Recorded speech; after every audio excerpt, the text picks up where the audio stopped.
Hello guys, and welcome to another quick video from Vintage Radar. Today I'm going to show you how to set the home city on your Casio G Shock watch.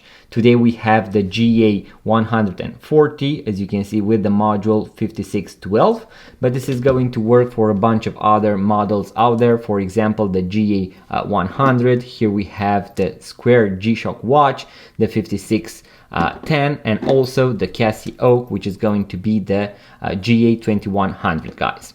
So what you want to do in order to set the home city is to press and hold the adjust button for around 3 seconds, and here you will be able to see that this subdial, so this digital subdial right here, is going to display your current home city. In our case we have Rome, so you are going to see the abbreviation. On other models you will be able to see the abbreviation and also the full name. So as you can see here we have Rome, ROM, and then we have also Rome.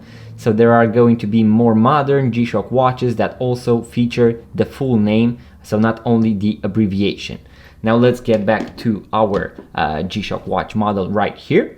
What you want to do is to use the two buttons on the right, so the reverse and the forward button, in order to go due east or due west. So as you can see, I can go in one direction this way, so we have Athens, Berlin, Cairo, and so on. And then if I go in the opposite direction, you will be able to see that I have Berlin, Rome, Paris, Madrid, London, and so on, Lisbon. Now I'm going to go backwards to my home city, which is going to be Rome.